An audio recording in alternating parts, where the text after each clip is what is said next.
Senhor Deus, te agradecemos, Jesus, pela oportunidade de estarmos aqui mais uma vez. Pai, abençoa todos que aqui vão ouvir, ó Pai, essa transmissão.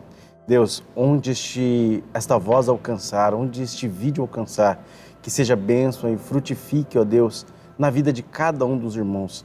Pai, abençoa as nossas vidas, a minha, a do Rony, a do Diego, Senhor, fazendo com que nós possamos, ó Deus, cada vez mais transmitir esta vontade, ó Deus, que o teu povo cresça, Senhor, que o teu povo se aprimore e te conheça cada vez mais, ó Deus, pois só tu, Senhor, pode nos tornar sábios, pode nos tornar santos e pode nos justificar de todos os nossos erros. Pai, nós te pedimos em nome de Jesus. Amém.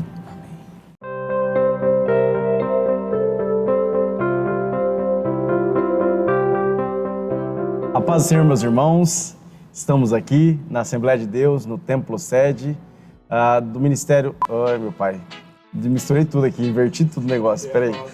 Você não vai botar eu de gravação não, hein? Pelo amor de Deus, hein? Ele fez aquele olhar de que ama, vou aproveitar isso, hein? Você olha. Paz do Senhor, meus irmãos, sejam bem-vindos. Estamos aqui no Templo Sede da Igreja Assembleia de Deus, Ministério do Belém, pastoreada pelo pastor Samuel Padilha de Siqueira, para mais um dia de subsídio das lições bíblicas do quarto trimestre de 2020. Nessa feita, vamos estudar a última defesa de Jó, a lição de número 10. Te convido desde já a fazer aquilo que nós sempre convidamos você a fazer. Curta, compartilhe, ative o sininho, se inscreva no canal e não se esqueça de abençoar cada vez mais vidas, compartilhando conosco destes momentos em que estudamos a Palavra de Deus, nessa perspectiva agora, no livro de Jó, na perspectiva do pastor José Gonçalves. Nessa lição de número 10, já partindo para o final desta revista, nós temos o textuário que diz, em Jó 31:4, ou não vê ele os meus caminhos e não conta todos os meus passos? A verdade prática vai dizer o olhar retrospectivamente para o passado. Lembra o quanto Deus, ao olhar retrospectivamente para o passado, lembre o quanto Deus trabalhou nele. É um convite para você lembrar do quanto Deus tem feito na sua vida, nas nossas vidas. A leitura bíblica em classe vai trazer a última defesa de Jó, capítulo 29, aí nós temos a altura dos versículos 1 a 5, capítulo 30, também os primeiros 5 versículos, e o capítulo 31, também os primeiros 5 versículos. O objetivo geral dessa lição, meus irmãos, é mostrar que Jó, profundamente afetado pelo sofrimento, recorda com nostalgicamente, o seu passado de glória. Como objetivo específico, nós temos 3 tópicos, 3 objetivos. O primeiro é mostrar que Jó lembra os tempos passados, quando era visto e reconhecido socialmente por todos. Contrastar o estado passado de Jó com o presente, aquele momento em que ele vivia, quando ele se torna motivo de escárnio, ou seja, de riso, de zombaria diante de todos. E elucidar, por fim, a insistência de Jó na defesa de sua inocência. Vamos estudar esta última defesa de Jó, já trazendo isso na fala e na perspectiva do meu amigo Diego. Com você, Diego. Tudo bem, Júnior? Tudo ótimo. Satisfação estarmos juntos outra vez para essa abordagem tão especial que tem acontecido todas as semanas e que tem sido útil para você, aluno, frequentador, amante da Escola Bíblica Dominical. Como o Júnior bem colocou, nós já chegamos à lição de número 10 e que satisfação para nós é estar aqui e poder cooperar com você durante a leitura da revista, a preparação de uma aula, é uma satisfação imensa. Nós estamos hoje lembrando esse tema tão relevante dessa lição em pauta, a última defesa de Jó. Introdutoriamente, o que a gente pode recortar é justamente uma fala feita pelo pastor José Gonçalves, quando, do capítulo 31, versículo 40, Jó percebe-se que todas as suas palavras estavam esgotadas. O argumento citado aqui, e naturalmente exposto por aquele que compilou essa poesia, diz-nos afirmativamente: acabaram-se as palavras de Jó. Por isso, naturalmente, que nós entraremos nessa perspectiva da última defesa. E para não alongar a discussão daquilo que é posto pelo pastor José Gonçalves na introdução, mas é revisto no primeiro tópico, eu já chamo você para essa primeira abordagem, que tem por título Jó relembra o seu passado de glória.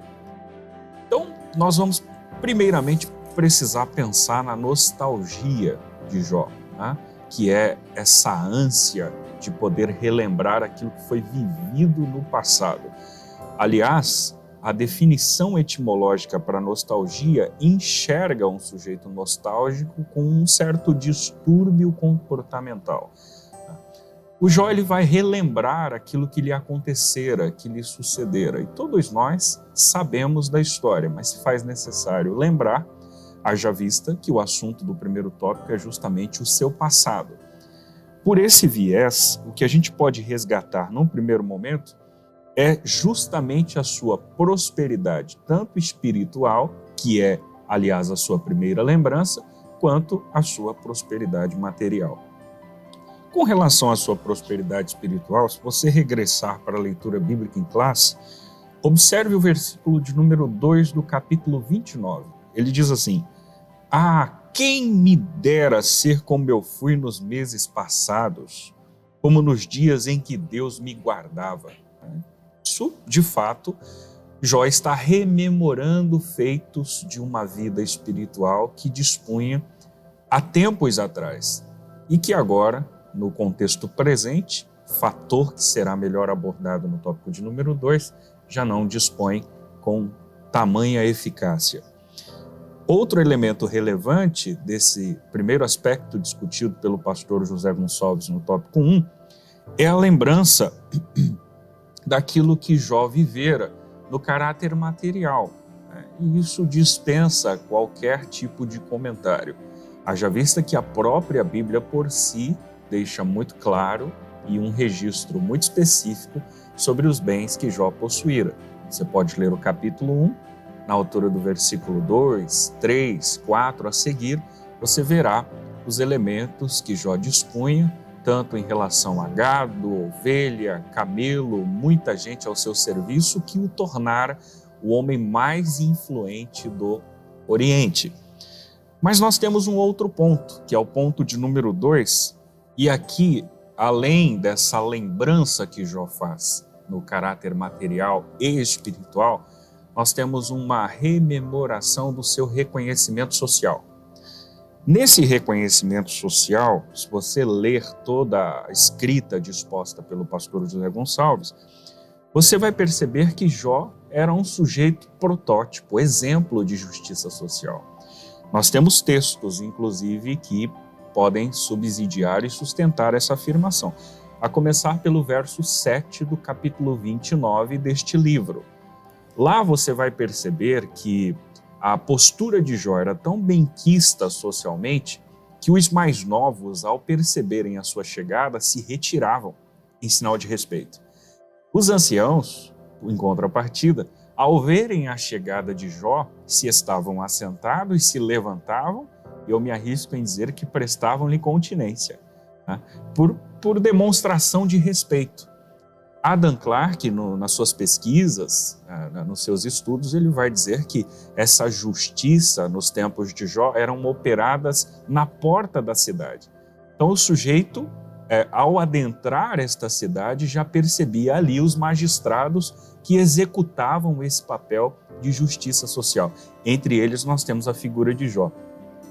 Mas você pode perceber também no versículo 17 do capítulo 29, que Jó, nesse papel de justiça social, ele faz uma defesa aos mais pobres, aos mais necessitados e combate os opressores. Né? Aliás, você pode ver também nos versículos 14, 15 e 16 que ele parece ser os olhos dos cegos, o sujeito que vai enxergar aquilo que as pessoas mais desprivilegiadas não enxergam. É justamente por conta desse aspecto que o Russell Norman Champlin vai entender em uma definição muito atrelada a esse pressuposto que a justiça social aplicada por Jó, ela abarcava e assistia os aleijados moral, espiritual, econômica e socialmente. Então, todas as pessoas que estavam desprivilegiadas nesse contexto eram assistidas por Jó. Por isso, Jó é um protótipo, é um exemplo de justiça social. Agora, no ponto de número 13, irmãos, da nossa abordagem do primeiro tópico, o pastor José Gonçalves faz uma ponderação importante, relevante, você pode observar aí. Considerando Jó como um modelo de justiça social, a gente precisa agora tomar alguns cuidados. Eu vou me referenciar naturalmente nesse parâmetro, na fala do pastor José Gonçalves. Eu não posso atrelar a partir desses princípios a figura de Jó a um socialismo moderno. Eu não posso caracterizar Jó como se fosse um socialista moderno. Alguns nomes sobressaltam a sociologia moderna. A partir do século XVIII, nós temos alguns nomes que marcaram a história da sociologia com suas defesas, com seus pressupostos. Por exemplo, se você ler o Auguste Comte, você vai ver a ideia, dentre outras, do positivismo. Mas eu não estou incluindo Jó no positivismo. Se você, e eu não estou deixando isso como recomendação, mas se você ler alguma teoria de Karl Marx, você ler Friedrich Engels, você vai encontrar posicionamento sobre burguesia, sobre o comunismo. Mas eu não estou incluindo Jó enquanto um sujeito que evidencia a justiça social a partir dessa perspectiva moderna. Se você ler o Max Weber, você vai perceber que ele fala, inclusive, sobre os ideais de dominação, mas nós não estamos incluindo Jó nesses ideais. Também, Émile Durkheim, quando discute as leis de Estado. Essa perspectiva é de uma sociologia moderna, mas que não pode abarcar a figura de Jó, porque senão a sua análise será uma análise ideológica. E considere comigo, principalmente o Júnior que está aqui comigo, também acho que irá convir com isso, Júnior, que o tempo em que Jó vivera não passava pela cabeça dele um pensamento ideológico. Mas as pessoas hoje podem fazer essa inferência.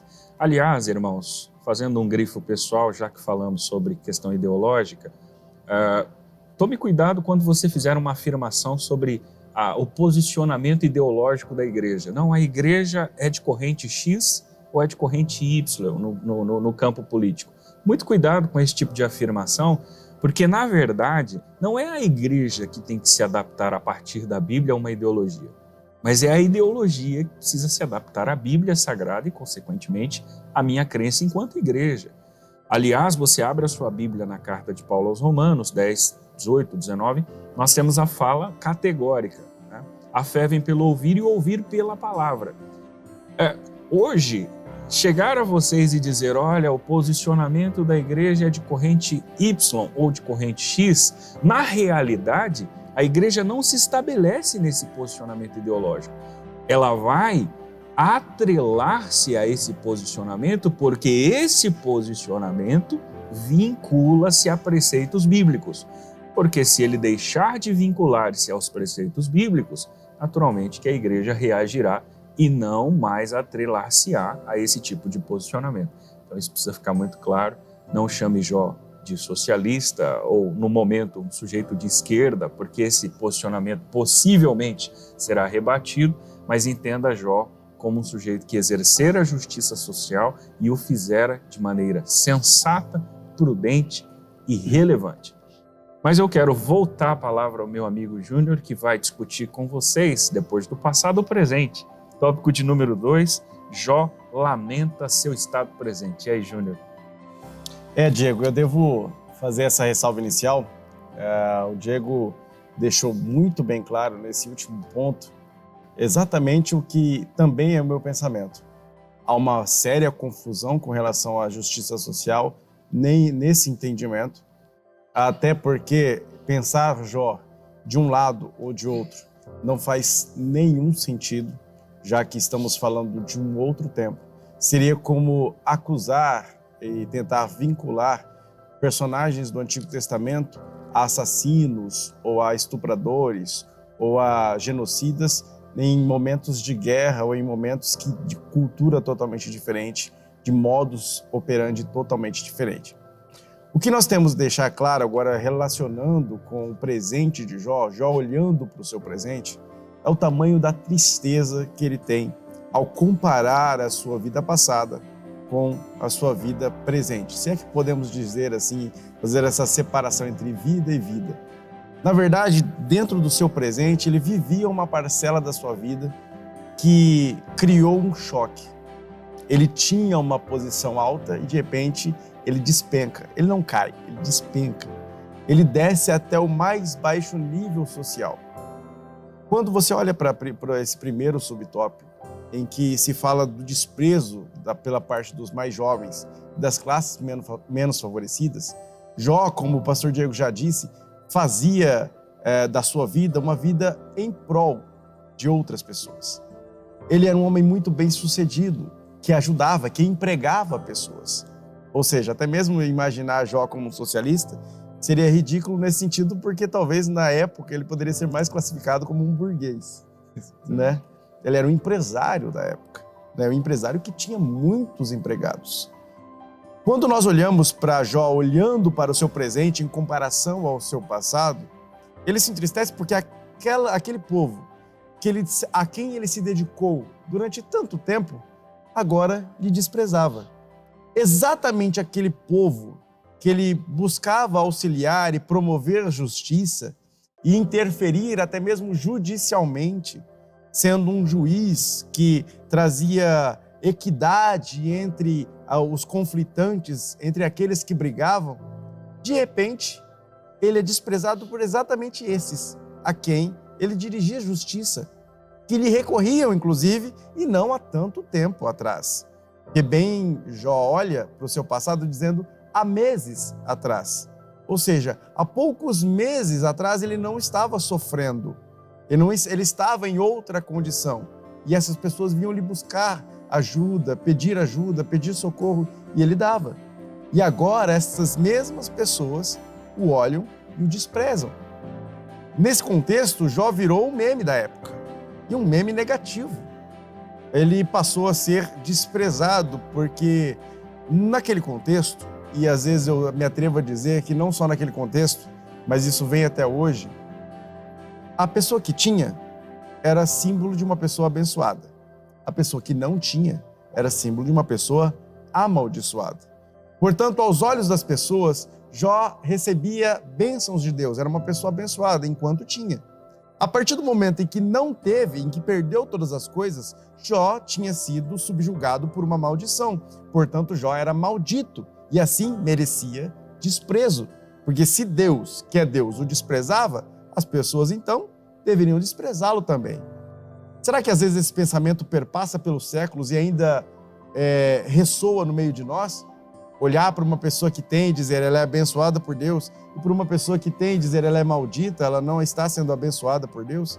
Será que temos que atrelar isso? Talvez isso, na verdade, já foi até discutido aqui. Será que temos que atrelar a pessoa ter ou não ter, a Deus dar ou Deus não dar, e trazer isso para uma ideia de que Deus abençoa ou não abençoa a pessoa?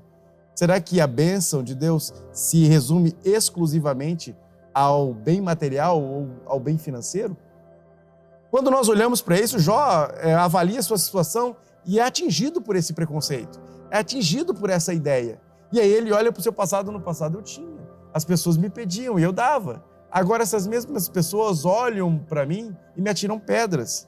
Essas pessoas já não me amam mais, já não buscam justiça em mim, já não me consideram mais.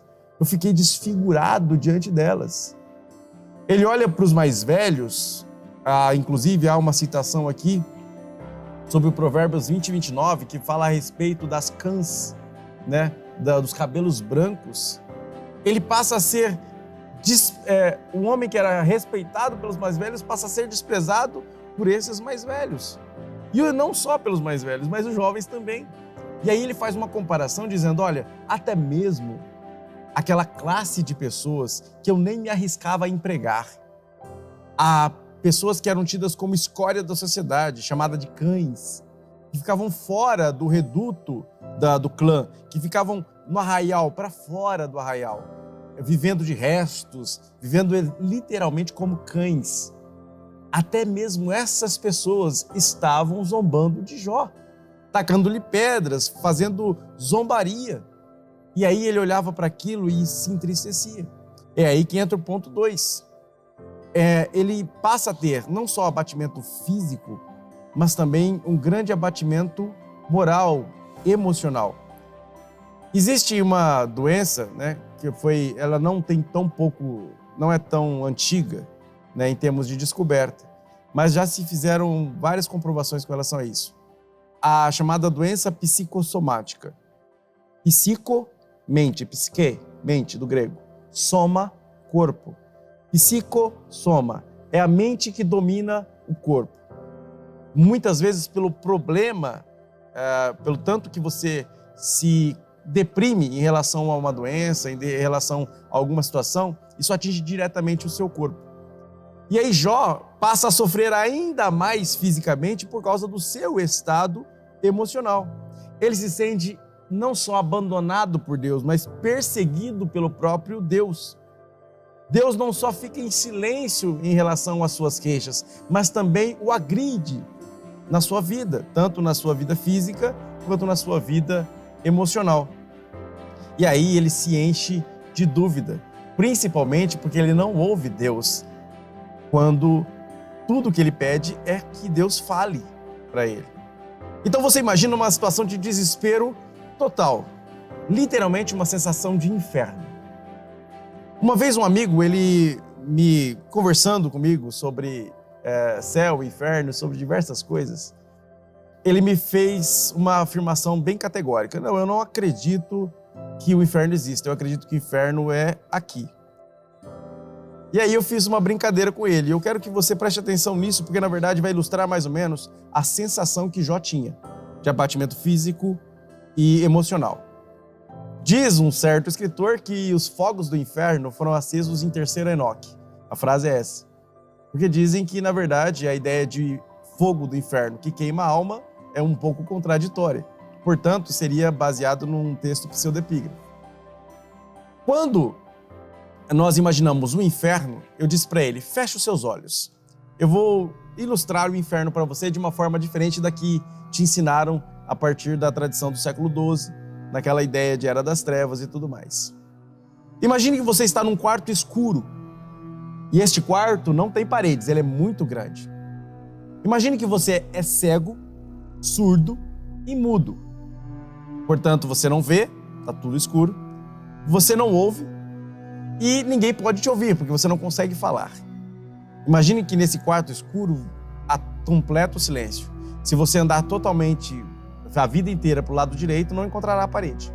Para o lado esquerdo, também não encontrará a parede. Para frente ou para trás, não encontrará a parede. E você tem um chão frio e silêncio absoluto. Por mais que você grite, não haverá voz. Por mais que você tente tatear, não encontrará nada. E isso é pela eternidade. Ele olhou para mim assustado e disse, poxa, prefiro o fogo. Prefiro o caldeirão. Pelo menos não vai ter nenhum diabo para me atormentar. Eu disse para ele, não, sua mente vai te atormentar pela eternidade. Ele, rapaz, eu não aguentaria isso, nem um minuto. Eu falei, a eternidade inteira. Isso é inferno, imagina isso. A completa e absoluto abandono de Deus. Jó estava vivendo este conflito de abandono emocional. E isso era perturbador para ele. Gerava dor em seu próprio corpo. Então trabalhar não só o não, mas o silêncio de Deus foi algo que fez Jó sofrer. E aí ele faz esse questionamento. Será que Deus me abandonou? Em Jó 29:5, ele diz assim, quando o Todo-Poderoso estava comigo no passado, porque ele achava que naquele momento presente, o Todo-Poderoso não estava mais com ele. A sensação era de injustiça. Eu não mereço estar nesse estado. Por que eu estou aqui? As pessoas me desprezam e a classe mais vil e ignorante me despreza. Eu virei chacota, eu virei piada, eu virei meme, se você transpor para hoje. Isso fez com que ele se sentisse muito deprimido. E aí ele buscasse recorrer a Deus, buscasse Deus. É aí que ele levanta sua voz em queixa, buscando resposta de Deus. E o que ele encontra?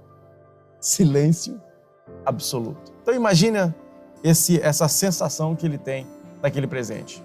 Nós chamamos hoje em dia, né, eu ouço muitos pregadores dizerem que você está passando pelo deserto. Seria mais ou menos essa sensação de vazio.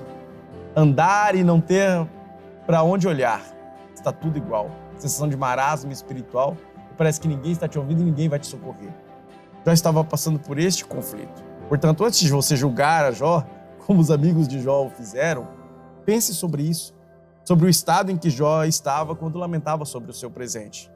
E aí, ele precisa expor que para ele aquilo não era justo, e para ele aquilo estava errado, que deveria haver uma resposta para aquele estado em que ele se encontrara, principalmente olhando para o estado de onde ele veio. E aí ele quer olhar para o futuro, defendendo-se diante de Deus pessoalmente, sem viver da experiência do outro, vivendo a sua própria experiência cara a cara com Deus. Mas aí esse olhar para o futuro vai ficar na mão do Diego. Né, Diego? É isso aí, Júnior. Olha, muito bem, meus irmãos. Nós chegamos no tópico de número 3 e vocês já tiveram a noção de que nós estamos em uma crescente, tanto no seu aspecto temporal quanto no aspecto lógico, de fato. Né? Temporal porque a lição de número 10 se preocupa em falar do passado, presente e futuro, almejado agora por Jó. E lógico, porque segue-se uma sequência de capítulos 29, 30 e 31 deste livro. Pastor José Gonçalves, tópico de número 3, ele vai apresentar, pautado no capítulo de número 31, algumas defesas. Outras defesas feitas por Jó, a começar pela defesa de sua ética sexual. A postura de Jó nesse aspecto é distinta, haja vista que o próprio versículo 1, você pode recorrer inclusive à leitura bíblica em classe, o texto diz o seguinte: fiz concerto com os meus olhos, como pois os fixaria numa virgem, diz essa expressão. O capítulo 5, os versículos 27 a 30 do Evangelho conforme escreve Mateus, Jesus, em uma de suas abordagens, a sequência do Sermão da Montanha, ele faz uma afirmação incisiva, imperativa inclusive. Tá? Você consegue encontrar ali uma situação, que é o adultério, e a expressão que encontramos na altura do versículo 29 é que se o teu olho te faz pecar, então arranca. Assim, supostamente está resolvido o problema. Se você ler esse versículo isoladamente, naturalmente que você tem decência e tem senso, você não vai tomar essa atitude. Mas o risco de você compreendê-la pelo aspecto literal é muito grande. Amparado por um contexto, por uma série de explicações, acredito que essa intuição diminui. Haja vista que nós não podemos olhar para esse texto na sua literalidade, uma vez que, grosso modo, todos nós, indistintamente, estaríamos aí com menos uma visão. Mas concorde comigo que esse texto também não pode ser lido simplesmente por uma simbologia. Ele não é simplesmente simbólico, ele tem uma realidade latente. John MacArthur ele vai dizer que aqui, nessa expressão, nós temos uma proposta de renúncia absoluta, incisiva. Uma luta que o sujeito constante, diária e cotidianamente precisa construir consigo mesmo. Ele não vai arrancar um de seus membros, quer mão ou olhos, mas ele precisa prudentemente agir a ponto de renunciar à sua concupiscência, que é, inclusive, um assunto que o conceito neotestamentário aborda com muita propriedade, a concupiscência dos olhos. Um outro texto relevante para esse tipo de abordagem, no que tange a ética sexual, a postura de fato, é abordado por Paulo. Paulo, um escritor renomadíssimo do Novo Testamento, em uma de suas cartas aos Gálatas, especialmente, ele debate sobre as obras da carne. Na altura do verso 16, ele começa a pontuar quais são essas obras. Mas se você ler o capítulo como um todo, você percebe que ele constrói um embate entre carne e espírito, espírito e carne, um conflito, uma guerra. E é isso em vias de fato que acontece. Com relação à nomenclatura, aos nomes que ele dá para essas obras, você consegue encontrar essas que o pastor José Gonçalves menciona: luxúria, impureza. Essas ações estão inclusas na proposta das obras da carne, dialogada por Paulo apóstolo no capítulo 5 de sua carta aos Gálatas. Mas num segundo momento, Jó faz uma defesa de sua ética social. E aqui ele vai recordar os feitos que fizera a viúva, ao órfão. Inclusive, eu fiz um recorte na fala do pastor José Gonçalves, quando ele diz, por exemplo, ele sempre tratou o órfão e a viúva com humanidade. Os escravos, mesmo sendo sua propriedade, tinham liberdade por procurarem e apresentarem-lhe suas queixas. Ou seja, irmãos, era assim, numa linguagem bem mais contemporânea, o Jó declarava seu imposto de renda, se os seus empregados eram empregados em regime de CLT, ele pagava em dia. Se alguém tinha algum mal entendimento ou estava achando que estava numa situação desprivilegiada no campo profissional, procurasse Jó, era aberto ao diálogo. Jó era um sujeito acessível. De fato, essa defesa que ele faz de sua ética social, nessa linguagem contemporânea, ela pode ser contemplada. Era um sujeito digno, né? Haja vista que um dos servos, naquele momento de extrema dificuldade que ele passara, vem trazer as novas e sente as dores de Jó. Os amigos, com todo esse discurso que a gente já debateu aqui e condenou alguns deles, também vêm sentir as dores de Jó. Então é um sujeito que de fato dispunha de uma ética social. A relação que o pastor José Gonçalves faz é com o texto de Tiago, capítulo 1, verso 27. Visitar os órfãos, as viúvas nas suas tribulações e guardar-se da corrupção do mundo. Então isso é uma prática exercida num tempo remoto, mas que persiste para a nossa realidade. Naturalmente que os textos aqui mencionados podem ser inclusivos em relação à pessoa que passa por uma necessidade.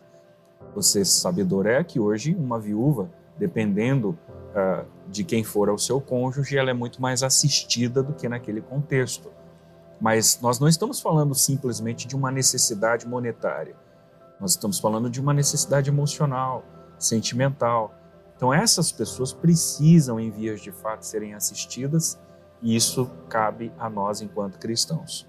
Num terceiro momento, e último, aliás, o pastor José Gonçalves aborda sobre o Jó que busca uma resposta de Deus. Repito o verso de número 35, que lemos na leitura bíblica em classe. A quem me dera um que me ouvisse, né? Ou o próprio Senhor, como a gente leu lá no capítulo de número 29, a gente pode rememorar, quem me dera como eu fosse nos meses passados, onde eu percebi a mão de Deus sobre mim. Enfim, esse tipo de discurso é revisto nesse último momento apresentado pelo pastor José Gonçalves. Na realidade, ele vai dizer aqui para nós que ele já havia feito uma viagem retrospectiva ao seu passado e agora ele faz uma análise sobre a situação presente, mas o seu olhar está no futuro. Com relação a isso, ele confia em Deus que seria inocentado, porque ele tem uma ética sexual, ele tem uma ética social e ele requer isso diante de Deus, porque ele se vê como um inocente, diferente da perspectiva dos seus amigos.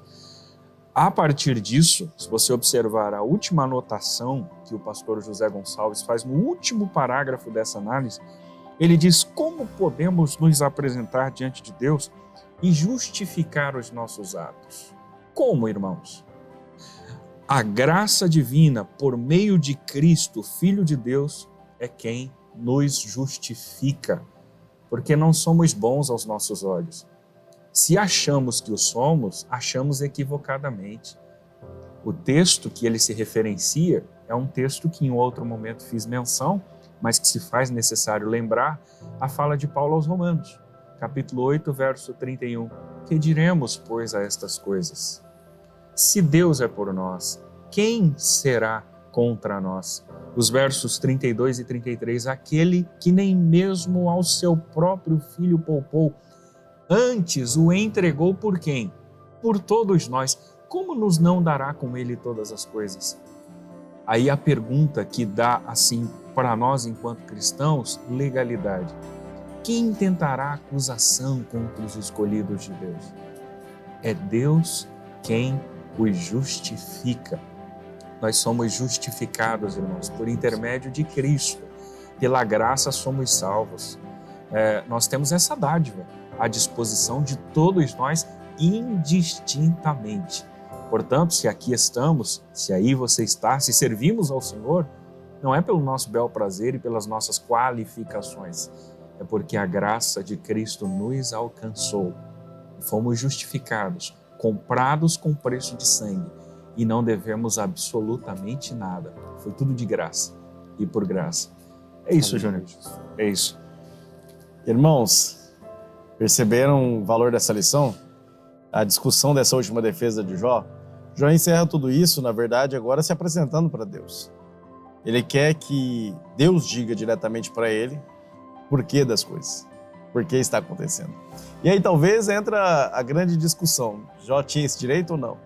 A gente vai discutir isso na lição que vem. Mas é importante pensar no valor que Jó traz para essa lição em relação ao seu sofrimento e em relação à análise de sua vida. Essa lição toda foi uma análise introspectiva. Alguém que olha para si, se avalia e observa o seu passado, o seu presente e prospecta o seu futuro. Você como cristão, você como ser humano, você tem que fazer isso. Muitas vezes a gente senta na nossa cadeira e vê a vida passar. E isso não é nem um pouco produtivo. Em todos os sentidos da vida, quer seja espiritual, material, profissional, ético, familiar, emocional, no campo emotivo, no campo das relações pessoa, marido, mulher, tudo. A gente precisa fazer introspecção, precisa parar para pensar, precisa raciocinar, tentar entender o porquê das coisas. E quando não entender, recorrer a quem sabe, Deus. Buscar a quem sabe, Deus. Jó faz isso, ele se apresenta e aí ele quer escutar de Deus exatamente o veredito final. E ele acha que o veredito de Deus vai ser: você é inocente, você está sendo injustiçado por seus amigos e existe uma explicação lógica para tudo isso que você está passando. Talvez você, como uma pessoa que passe por adversidades na vida, também esteja nesse ponto de dizendo: olha, eu queria só entender o porquê. Eu queria só entender a razão disso tudo. Queria que Deus me dissesse: olha, filho, na verdade, a culpa não é sua. Existem outros elementos, existem outros fatores que você precisa conhecer. Talvez você esteja neste ponto. Jó estava assim, querendo se apresentar para Deus e ouvir de Deus a razão de tudo isso. Nós vamos discutir na lição que vem que as coisas não são tão simples e nem nós somos tão inocentes assim. Na verdade, a Bíblia vai dizer que não há nenhum justo, nenhum sequer. Ou seja, não há nem sequer uma exceção à regra. Foi preciso, portanto, o próprio Deus providenciar, como o pastor disse, por graça, essa nossa justificação. A justificação veio diretamente de Deus, de alto para baixo. E nós, totalmente culpados, fomos perdoados. Nós não fomos aniquilados em nossa culpa. Nós fomos perdoados dentro da nossa culpa. Jó vai aprender isso ainda, né? Ainda vai aprender. Vamos discutir isso mais na lição que vem. Mas é importante olhar para essa lição e lembrar que Jó era humano, que eu e você somos humanos e que esse lamento, esse sofrimento é até plausível. Porém, existe uma resposta que não é dada em nenhum contexto ou teologia humana. E mesmo a introspecção não pode resolver. Só se apresentando diante de Deus, esticando as mãos em direção à cruz, para poder ter resposta e consolo afinal. De resto, resta nos agradecer a Deus pela essa oportunidade de mais uma vez estar com vocês. Eu e o pastor Diego estamos aqui toda semana buscando trazer o melhor que nós podemos para você possa subsidiar a sua aula e também aprender a olhar para o texto, a olhar para toda essa situação de Jó e viver, trazer algo de útil para a sua vida também. Então não se esqueça, curta, compartilhe, ative o sininho, se inscreva no canal e, comenta aqui. Diga se você faz essa introspecção, se você para essa sua vida corrida por 1 minuto sequer para pensar sobre o seu passado, seu presente e o seu futuro em todas as áreas da sua vida, inclusive na área espiritual. De resto, eu só peço a Deus que te abençoe. Satisfação, Júnior, estarmos juntos mais uma vez. Toda minha. Reitero a fala do Júnior. É uma alegria para nós estarmos aqui e nos esforçamos para dar o nosso melhor. Esperamos contar com a sua participação sempre, sempre. Comente, compartilhe, curta, leve isso para mais pessoas. Deus te abençoe em nome de Jesus. Paz, irmãos.